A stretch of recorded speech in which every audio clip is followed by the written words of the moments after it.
কুরবানি। আজ থেকে প্রায় ৫,৫০০ বছর পূর্বে ইরাকের ব্যাবিলন শহরের উর নামক গ্রামে ইব্রাহিম আলাইহিস সালাম জন্মগ্রহণ করেন। তিনি যে কুরবানি করেছিলেন সেই কুরবানি আমাদের কুরবানি, যদিও কুরবানি আদম আলাইহিস সালাম থেকেই চালু রয়েছে। আদম আলাইহিস সালামের এক ছেলে এক মেয়ে একসাথে জন্ম নিত। আগের ছেলে পরের মেয়ে, পরের ছেলে আগের মেয়ে, এভাবে তিনি বিবাহ দিতেন। কাবিলের সাথে জন্ম নিয়েছিল ইকলিমা, আর হাবিলের সাথে জন্ম নিয়েছিল লিওয়াজা। ইকলিমা দেখতে বেশি সুন্দরী ছিল লিওয়াজার চেয়ে। সময় আসলে আদম আলাইহিস সালাম তার নীতি অনুযায়ী বিবাহের প্রস্তাব পেশ করেন। তাতে কাবিল প্রস্তাব প্রত্যাখ্যান করে। কাবিল বলে, আমার সাথে যে মেয়ে জন্ম নিয়েছে আমি তাকে বিবাহ করব।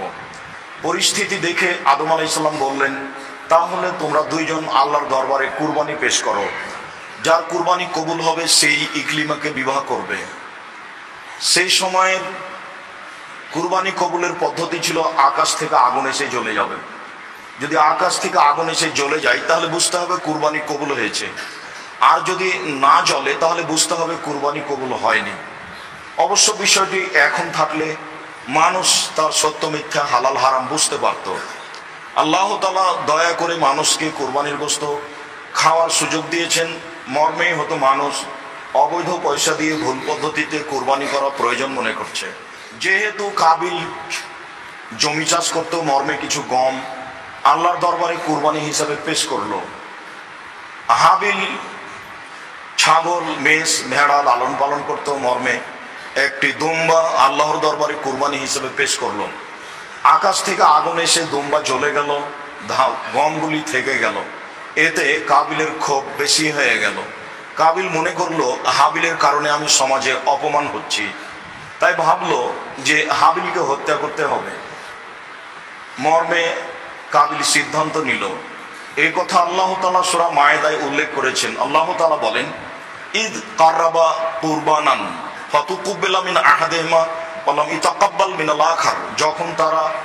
যখন তাদের দুই ভাইয়ের পক্ষ থেকে কুরবানি পেশ করা হয়েছিল, দুইজনের একজনের কুরবানি কবুল হয়েছিল, অপরজনের কুরবানি কবুল হয়নি।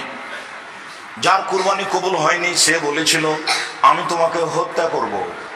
তখন হাবিল বলেছিল, তুমি হত্যা করো, আমি তোমাকে হত্যা করব না, তোমার উপরে আমি হাত উঠাবো না। যেহেতু সমাজে বদনাম ছড়িয়ে গেল, কাবিল ভালো মানুষ নয়, তাই তার কুরবানি কবুল হয়নি। সে লজ্জা ঢাকতে গিয়ে এক পর্যায়ে সে হাবিলকে হত্যা করলো। আসলে বিবাহ করতে পারেনি, সেই কারণে হাবিলকে হত্যা করেছে, ইতিহাস ঠিক নয়। বরং কুরবানি কবুল হলো না তার, মর্মে লজ্জা ঢাকতে গিয়ে কাবিল হাবিলকে হত্যা করেছে, এই কথাই ঠিক। লাশ পড়ে আছে, কাবিল হাবিলকে কি করবে তা বুঝতে পারে না। দুটি কাক আসলো, মারামারি করলো, তাতে একটি কাক মারা গেল। জীবিত কাকটি মরে যাওয়া কাককে গর্ত খুঁড়ে মাটিতে পুঁতে দিল।